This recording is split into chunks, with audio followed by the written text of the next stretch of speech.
Bismillahirrahmanirrahim. Assalamualaikum warahmatullahi wabarakatuh.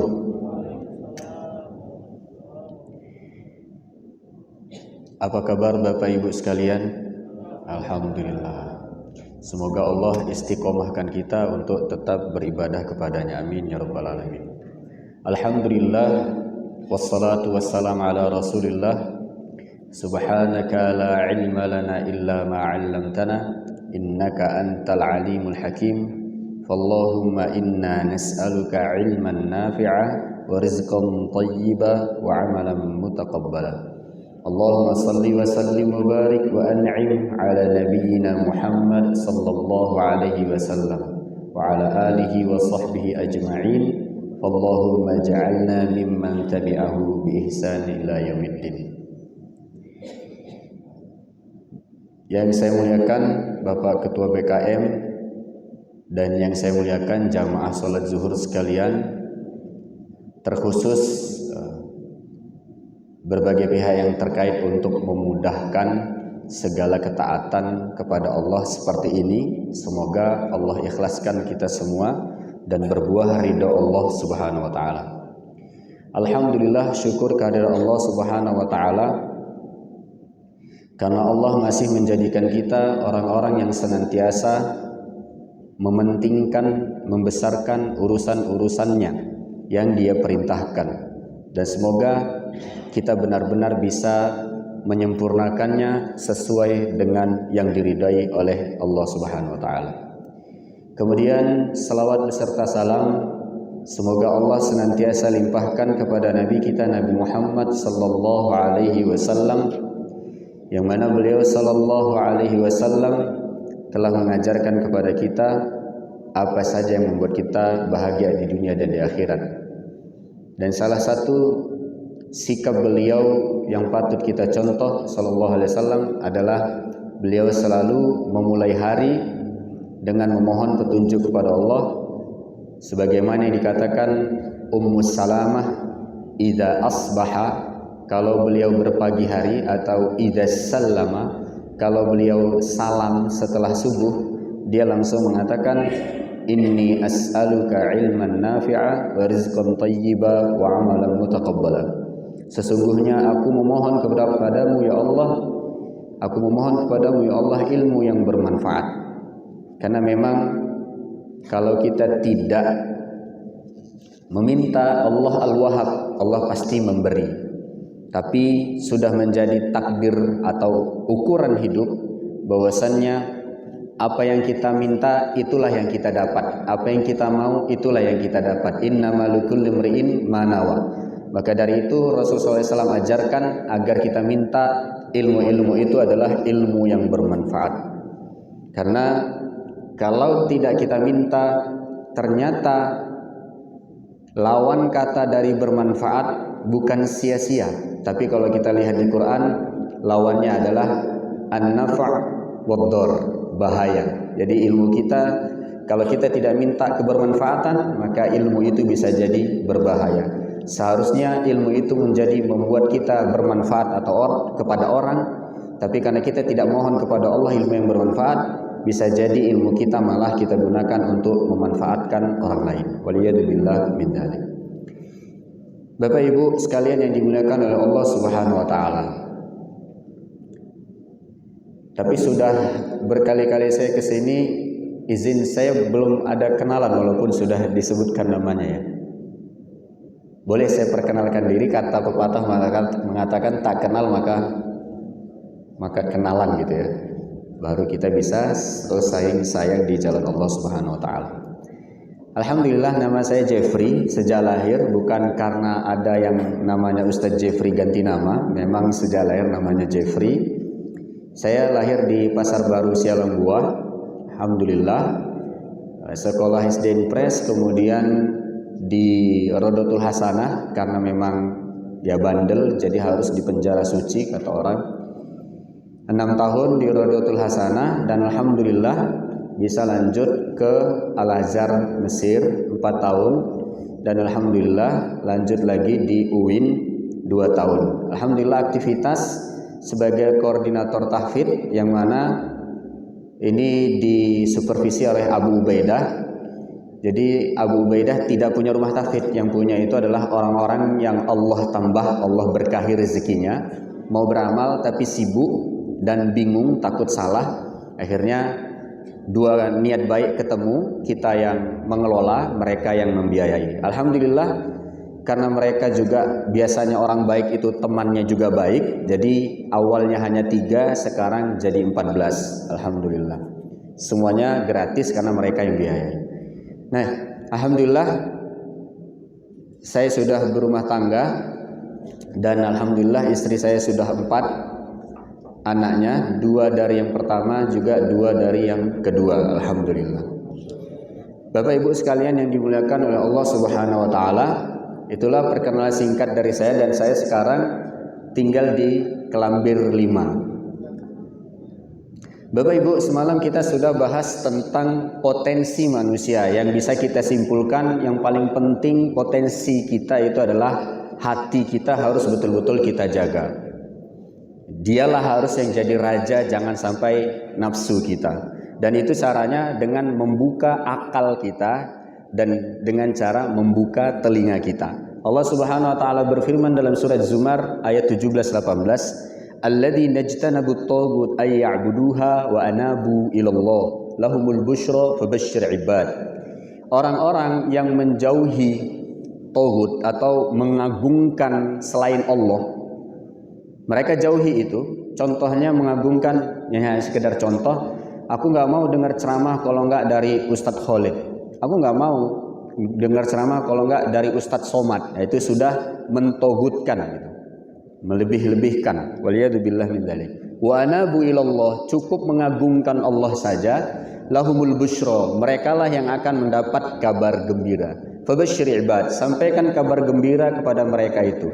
Siapa mereka yang telah dapat kabar gembira ini? Ayat 18-nya menjelaskan, alladzina yastami'unal qaula, mereka itu adalah yang senantiasa mendengar. Bahkan di situ pakai ta, lil mutawa'ah, yasma tambah ta, yastami'.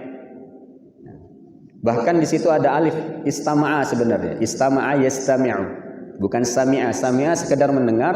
Kalau udah ada alif dan ta itu menandakan terus-menerus berupaya untuk mendengar al-qaul. Di situ ada alif lam ma'rifah menandakan perkataan yang sudah tertentu, artinya perkataan yang bernilaikan Al-Qur'an, yaitu sadida, yang benar, yang normatif, yang ada dalilnya. Kemudian ma'rufah, disampaikan dengan redaksi yang mudah dipahami, yang ma'ruf, yang tidak aneh-aneh redaksi katanya. Kemudian dengan intonasi yang layyina, yang lemah lembut. Kemudian yang sampai baligha. Kemudian yang karima, dengan kata-kata yang penuh kemuliaan dan pemuliaan. Jika nilai-nilai kata-kata seseorang terkandung 5 hal ini, terkandung Al-Quran, maka dengarlah.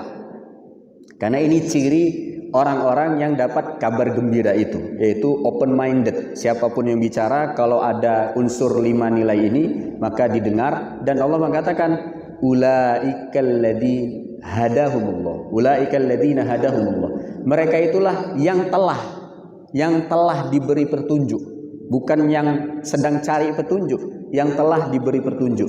Wa ulaikahum ulul albab, dan mereka itulah yang punya inti akal atau yang jenius. Jadi yang jenius itu adalah yang terbuka, yang telinganya selalu berusaha mendengar nilai-nilai Al-Quran. Nah, itu potensi kita. Hari ini kita masih di dalam tema yang sama, manusia, tapi hal yang terburuknya, yang melekat asli bawaan dari diri kita, yang paling fatal, yang menjadi celah utama kita kalah dengan musuh kita, yaitu iblis. Karena memang Allah sudah mengatakan dalam surat Fatir ayat 6, innasyaitana lakumul adu fattakhiduhu aduwa.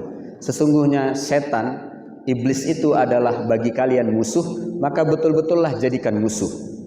Nah, Bapak Ibu sekalian yang dimuliakan oleh Allah Subhanahu wa taala, tentunya yang paling bahagia di dunia ini adalah orang yang betul-betul tahu dirinya.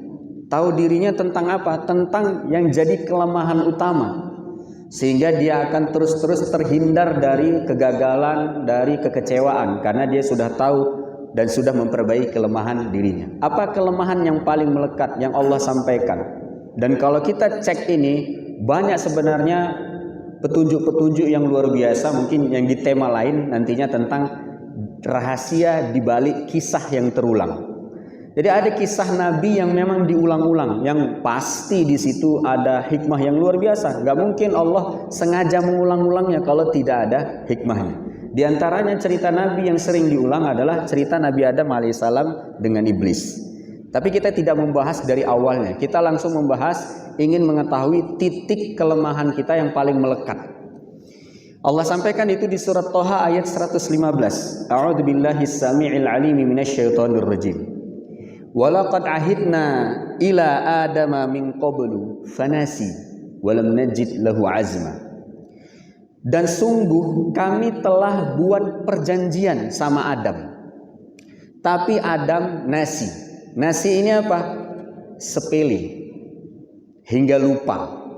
Jadi orang itu lupa karena dia sudah tahu, tapi sepele, jadinya kelupaan. Dia sepele. Lam najid lahu azma. Apa yang menyebabkan dia sepele? Allah mengatakan di penutup ayat di 115 surat Toha itu, kami tidak mendapatkan di dirinya kefokusan yang tinggi, yang kokoh, azam. Dan kita tahu yang mendapat gelar azam itu dari sekian miliar manusia cuma 5 yang disebut dengan Rasul Ulul Azmi. Nabi kita Muhammad sallallahu alaihi wasallam, Isa alaihi salam, Musa alaihi salam, Ibrahim alaihi salam, dan Nuh alaihi salam. Selain dari mereka, kita dalam titik yang bahaya. Kita nasi. Nasia ini kata pelakunya, nasia yansa ini kan lupa atau sepele. Kata pelakunya, fa'ilnya itu adalah nasin. Nah, itulah kita. Dari sisi dimensi sosial yang semalam kita jelaskan, ada al-insan sisi spiritual, ada an-nas dari sisi sosial. Nah, dari sisi sosial kita itu memang orangnya sepele. An-nas itu dari kata nasi, menyepelekan, menganggap remeh. Itulah yang melekat sama kita. Makanya kita selalu akhirnya kecewa. Sering kali kita sepele dengan kesehatan. Akhirnya tua panen penyakit. Padahal kita tahu bahaya-bahayanya, kita tahu. Nah, kita sepele dengan sampah, akhirnya banjir, musibah di mana-mana. Kita sepele dengan pepohonan yang memang untuk pelindung kita, tapi kita tidak peduli. Kita sepele. Akhirnya kita sendiri yang merasakan hal itu. Ma asabakum min musibatin fabima kasabat aydikum. Apapun yang menimpa kalian dari musibah, yaitu ulah tangan kalian sendiri. Wa ya'fu an katsir. Dan Allah padahal sudah memaafkan banyak. Artinya kalau kita diazab karena dosa kita, kita semua udah mati. Karena dimaafkan banyak-banyak masih hidup gitu. Bapak Ibu sekalian yang dimuliakan oleh Allah Subhanahu wa taala. Itulah yang memang titik kelemahan kita, yang sehingga iblis dan tentaranya selalu bisa menaklukkan kita karena kita sepele. Nah, bagaimana kita bisa menyelesaikan titik kelemahan kita ini? Semua kita udah tahu jawabannya. Harus ada azam. Karena kan sebabnya tadi ditutup oleh Allah, dikasih tahu langsung solusinya. Kenapa dia bisa lupa? Kenapa dia bisa sepele? Karena kami tidak menemukan di dirinya azam. Fokus yang serius, yang kuat, yang tinggi. Nah, maka solusinya adalah betul-betul fokus. Bagaimana kita bisa fokus terhadap sesuatu? Nah, ini dia, semua kita pasti tahulah. Makanya Nabi kita Muhammad SAW diutus bukan mengajari akhlak. Sekali lagi itu sudah saya sampaikan kemarin kan. Tapi menyempurnakan akhlak. Manusia itu paling pandai berakhlak kalau punya kepentingan, kalau punya tujuan yang dia targetkan, dia fokus pasti. Dia pasti beradab sekali. Bahkan panggilan-panggilannya pun istimewa pada kita kan. Kalau ada pentingnya, ketua, sehat ketua, makin ganteng aja ketua ini. Waduh, itulah kalau ada kepentingan, dia pasti fokus sampai dia dapat. Makanya dari itu Seakan-akan kita nggak butuh sholat gitu kan? Kan aslinya Bapak Ibu, pengontrol kita itu adalah sholat kan? Itu sudah Allah yang bilang, Inna sholata tanha 'anil fahsya wal munkar. Tapi kenapa kok kita ngerasanya nggak butuh itu? Kita bisa kontrol kok. Manusia bisa kontrol emosinya, kontrol dirinya bisa. Ketika dia punya kepentingan, ketika udah dapat kepentingannya, gantian kita yang pingin kepentingan ke dia udah lupa tuh, nggak dipanggilnya lagi kita ketua. Ya siapa ya? Pernah kita jumpa rupanya gitu. Lupa deh. Karena udah selesai. Kepentingannya udah selesai. Makanya Rasul nggak ngajari akhlak. Rasul menyempurnakan akhlak. Apa itu kesempurnaan akhlak? Tauhid. Jadi kepentingannya Allah. Nah, maka dari sini kita tahu bahwasannya pertama, agar kita fokus punya azam tidak sepele. Ya, tentunya sebagaimana di hari-hari kita, yaitu ketika sesuatu itu kita anggap begitu berarti, nah, baru kita bisa fokus. Kita bahkan bukan hanya mengingat, bahkan nanya-nanya kalau atasan kita datang bertamu ke rumah kita. Itu manusiawi. Karena kita anggap dia berarti. Itu manusiawi, berarti dalam kehidupan kita. Dan itu nggak masalah, namanya bertamu silaturahim, kita bertamu juga ke dia, kita bawa sesuatu, itu hal yang sangat manusiawi. Itu seperti itulah kita, karena jelas sekali dalam kehidupan kita sangat lekat dengan itu. Karena kita anggap dia berarti. Tapi masalahnya Bapak Ibu sekalian yang dimuliakan oleh Allah Subhanahu wa taala, ketika kita menganggap sesuatu yang berarti itu ternyata itulah sesuatu yang sepele sebenarnya, atau salah kita meletakkan kefokusan kita, salah kita menganggap sesuatu itu berarti, ternyata itu tidak berarti. Itulah yang nantinya akan mengecewakan kita. Maka dari itu kita harus betul-betul jeli untuk melihat keberartian hidup itu ada di mana. Tentunya ada di sosok yang paling maha sayang kepada kita, yang paling maha mengerti kepada kita. Apapun yang dia katakan penuh cinta, penuh sayang, pasti itu sangat berarti dalam hidup kita. Siapa dia? Tidak ada lain kecuali Allah Subhanahu wa taala. Maka dari itu apapun arahan Allah, terutama yang diwajibkannya, itulah yang paling berarti sesungguhnya dalam hidup kita. Apapun dari Allah, terutama yang diwajibkannya, itulah yang paling berarti dalam hidup kita. Apa itu sholat? Apa itu puasa? Dari sisi sosial, apa yang paling berarti? Yang betul-betul harus kita jaga dan memang harus kita pertanggungjawabkan pertama yang diminta oleh Allah Subhanahu wa taala, qu anfusakum wa ahlikum nar. Yang paling berarti bagi diri kita, ya diri kita sendiri, maka jaga betul-betul. Jangan sampai kecewakan diri, jangan sampai celakakan diri. Dosa besar. Yang kedua apa? Keluarga. Itulah yang paling berarti. Doa keluarga kita, istri kita, anak kita itu sangat menentukan kesuksesan dan keselamatan kita dalam melewati hari-hari untuk pertanggungjawaban kita terhadap mereka. Nah, itu dia Bapak Ibu sekalian yang dimuliakan oleh Allah Subhanahu wa taala. Yang pertama yang membuat kita pasti fokus. Ketika kita betul-betul mengerti itulah yang paling berarti dalam hidup kita, maka kita pasti fokus ke situ. Apalagi kalau kita betul-betul mendapatkan hasil yang konkret, yang nyata dari keseriusan kita, kefokusan kita terhadap yang kita anggap berarti itu. Misalnya ya ke bos kita tadi, hasil nyatanya misalnya kita mudah di karir kita, pasti kita semakin serius, semakin fokus. Apalagi kepada Allah. Semua yang kita capai ini tentunya doa-doa kita yang telah Allah kabulkan. Dan apabila kita renungkan betul-betul, akhirnya kita dapat hikmah-hikmahnya. Oh, betul-betul semuanya Allah, ini Allah, ini Allah. Nah, maka kita akan semakin mudah untuk betul-betul menjalani hidup ini tidak bisa tanpa Allah. Terus saja minta betul-betul petunjuk kepada Allah, karena ternyata semuanya Allah yang mengarahkan, semuanya Allah yang menyelamatkan. Nah, itu dia yang pertama Bapak Ibu yang dimuliakan oleh Allah Subhanahu wa taala. Yang kedua yang membuat kita tidak sepele adalah sesuatu itu pasti. Kalau sudah jelas pasti ada bukti terjadi, wah, pasti kita akan ngikut gitu kan. Misalnya ada undian, umroh, ada hadiah ini, ada yang terbukti, pasti kita serius dengan kepastian itu. Nah, maka dari itu tetap seperti yang pertama. Jangan sampai kita salah melihat sesuatu itu pasti atau tidak.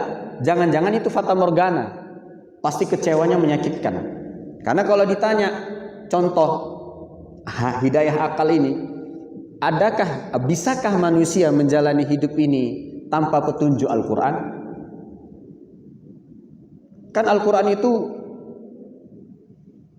utamanya, tujuannya Allah menurunkan itu kan untuk pedoman hidup kita. Nah, maka dari itu ada pertanyaan muncul, bisakah orang hidup tanpa pedoman Al-Quran? Bisa, sangat bisa. Orang-orang yang ateis, orang-orang yang non-Islam itu hidup tanpa petunjuk Al-Quran. Bisa. Hidupnya seperti apa? Pakai hidayah akal. Hidayah akal itu ya seperti melihat fata morgana. Dia semakin sepertinya jaya gitu, ujungnya kecewa. Nah, kita sudah lihatlah negara-negara yang memang menggunakan akal secara prinsip keadilan, ya Finlandia lah, negara-negara yang memang dikatakan negara paling makmur lah. Tapi ujungnya sekarang seperti apa? Yang saya lihat berita terakhir, mereka banyak yang bunuh diri karena mempertahankan kebahagiaan, mempertahankan gelar negara yang paling bahagia, padahal mereka harus memaksa diri untuk bahagia. Mungkin bisa dicek lagi lah berita itu. Intinya ya Jepang lah, ya Australia lah, ya Singapura lah, yang dekat-dekat kita sudah melihat kenyataan itu kan, bahwasanya mereka kehilangan sisi kemanusiaan mereka, kebahagiaan dari sisi kemanusiaan mereka. Artinya mereka ternyata mendapatkan fata morgana, seakan-akan kalau begini pasti begini, bahagia ini pasti bahagia, ini pasti bahagia. Ternyata nggak dapat. Itulah hidayah akal. Ya semakin dekat ya kayaknya semakin nyata. Rupanya ketika udah dapat nggak nyata. Nah, itulah dia kehidupan dunia ini. Nah, Bapak Ibu sekalian yang dimuliakan oleh Allah Subhanahu wa taala. Maka dari itu jangan sampai kita salah melihat sesuatu itu kita anggap pasti. Yang benar-benar pasti dengan pengalaman hidup kita yang melekat pada kita, yang benar-benar pasti itu ada sakit, mati dan akhirat. Itu dia. Mau ngelak kayak manapun kita pasti sakit. Maka dari itu harus wajib bagi kita mempersiapkan diri untuk bagaimana tidak sakit. Enggak, bagaimana kita merespon sakit dengan bahagia. Merespon sakit dengan bahagia, dan itu semuanya sudah diatur oleh Islam. Bagaimana kita matinya itu dengan senyum. Karena kita pasti mati. Itu kepastian yang pasti yang melekat pada siapapun, gak akan bisa ngelak. Kemudian kepastian yang paling pasti adalah akhirat setelah mati itu. Sebagaimana Ahmad Dedat disudutkan oleh seorang ateis. Dedat. Kau ini kan kenal ya Ahmad Dedat, Bapak Ibu? Gurunya Dr. Zakir Naik ya, pendebat ulung. Kau ini kan gak main perempuan, selalu berusaha berbuat baik, gak foya-foya. Kau berharap mati nanti kau masuk surga. Kutanyalah sama Om Dedat, nanti kalau mati ternyata nggak ada surga itu, macam mana Om Dedat? Kalau kami udah puas kami di sini main perempuan, suka-suka foya-foya, nggak masalah kan? Nikmat. Apa dijawab Dedat? Dengan senyum dia mengatakan, ya masih mending lah, nggak masalah. Yang kutakutkan kau nanti mati. Bagaimana kalau kau nanti mati ternyata neraka itu ada? Perbandingannya jauh. Dedat, cemana kalau kau mati nanti surga itu nggak ada? Kenapa rupanya? Bukan berarti dia tidak percaya dengan akhirat. Tapi ini logika debat ya. Kenapa rupanya? Ya sudah, berbuat baik mulia. Walaupun nggak ada surga ya sudah. Yang ngeri kalau ternyata neraka itu nggak ada. Kalau ternyata neraka itu ada. Karena waliyadzubillah min dzalik. Kalau urusan neraka itu nggak bisa dipenasarin gitu, nggak penasaran gitu. Fakta kali disampaikan hadis-hadis, apinya dilipat gandakan 70 kali lipat. Gigi geraham ahli neraka itu sebesar gunung Uhud. Artinya dibesarkan manusia di neraka itu. Kulitnya ditebalkan. Karena memang kulit setipis ini kalau dengan api 70 kali lipat gak ngerasa tersiksa dia. Gak sampai sedetik hancur. kulit setipis ini. Makanya dibesarkan, gigi gerahamnya aja sebesar gunung Uhud. Nggak perlu penasaran untuk seperti apa sih neraka itu, tinggal bakar diri aja coba gitu. Kalau bisa dibakar kuat gitu kan, berarti bisalah singgah semenit gitu. Semenitnya sama beda sama semenitnya sini gitu. Satu harinya sana 1000 tahun sini, semenitnya beda. Kalau surga memang dibikin penasaran. Jadi mental orang yang merindukan surga itu selalu penasaran. Dia nggak tertarik sedikit pun dengan segala keindahan dunia. Kata-katanya kalau melihat keindahan dunia itu, misalnya melihat pemandangan di negara mana, di daerah mana, kapan ya kita rencana ke sana? Rata-rata mungkin seperti itu. Kalau orang yang sudah tujuannya akhirat, dia langsung, Masya Allah, seperti apa lagi surgamu ya Allah? Sabarkan aku ya Allah, sabarkan aku ya Allah. Langsung ke situ dia. Nggak nafsu ke sana ya, ada rezeki ke sana. Karena kita diizinkan untuk menikmati dunia ini, silahkan. Halal kok, dengan harta yang halal. Apalagi membahagiakan keluarga, itu juga bagian dari ibadah. Tapi mental utamanya dia tidak terlalu ngotot gitu. Dia ngototnya kepada kebayangnya, ya Allah, seperti apa lagi indahnya. Karena memang seindah apapun gambarannya ditutup dengan hadis mala ainun ra'at wala udhunun sami'at wala ma khatara fi qalbil bashar. Yang tidak pernah dilihat mata, yang tidak pernah didengar telinga, yang tak pernah terbayangkan oleh siapapun. Disampaikan di surat As-Sajdah yang selalu kita dengar, fala ta'lamu nafsum ma ukhfiya lahum min qurrati a'yun jazaa'an bima kanu. Tidak ada satu jiwa pun yang tahu apa yang disembunyikan dari hal yang sangat membahagiakan. Min qurrati a'yun, sebagai balasan bagi perbuatan-perbuatan mereka dulu. Nah, itulah yang pasti. Bapak Ibu sekalian yang dimuliakan oleh Allah Subhanahu wa taala. Maka mari sama kita jadikan diri kita itu betul-betul lepas dari kelemahan kita. Apa itu? Sepele. Bagaimana caranya? Lihat apa yang betul-betul berarti dalam hidup kita. Pasti kita akan fokus, nggak sepele. Apa yang paling berarti? Allah, Tuhan kita. Lihat apa yang betul-betul paling pasti di dunia ini. Apa yang paling pasti? Akhirat. Itu yang paling pasti. Maka selalu saja Allah gabungkan iman kepada Allah dan hari akhir. Di Al-Quran dan di hadis. Laisal birra an tuwallu wujuhakum qibalal masyriq wal maghrib walakinnal birra man amana billah wal yaumil akhir. Wa minan nasi may yaqulu amanna billah wal yaumil akhir. Laqad kana lakum fi Rasulillahi uswatun hasanatun liman kana yarjullaha wal yaumal akhir. Di hadis, man kana yu'minu billah wal yaumil akhir falyaqul khairan aw liyasmut. Man kana yu'minu billah wal yaumil akhir falyukrim jar, falyukrim dhaifah. Ini bukan sembarangan Allah memasangkan ini. Artinya, kalau mau indah, istiqomah, lekat sama Allah, nggak bisa enggak, harus lekat sama janji Allah. Janji Allah itu apa? Kaki kanan kita udah di surga. Itu janji, sejanji-janjinya itu adalah akhirat. Dunia ini semuanya permainan. Bahagianya main-main. Sengsaranya pun main-main. Tapi kalau akhirat, bahagianya serius dan nggak habis-habis. Begitu juga sengsaranya serius dan gak habis-habis. Nah, demikian Bapak Ibu sekalian yang dimuliakan oleh Allah Subhanahu wa taala, semoga kita dihindarkan dari sifat yang memang melekat kepada kita, itu sepele, terutama yang memang sangat berarti dalam hidup kita. Jangan sampai kita sepele bagi sosok yang sangat-sangat menyayangi kita, dan jangan sampai kita sepele dengan hal yang sangat pasti akan datang dalam hidup kita, yaitu hari akhir nanti. Semoga Allah jadikan kita orang-orang yang terus bertakwa kepada Allah. Wallahu a'lam bishawab. Nah, mungkin ada diskusi tentang hal ini atau tentang yang lain, silakan. Nanti sama-sama kita saling sharing di sini. Aqulu qouli hadza wa astaghfirullah fastaghfiruhu innahu huwal ghafurur rahim. Wassalamualaikum warahmatullahi wabarakatuh.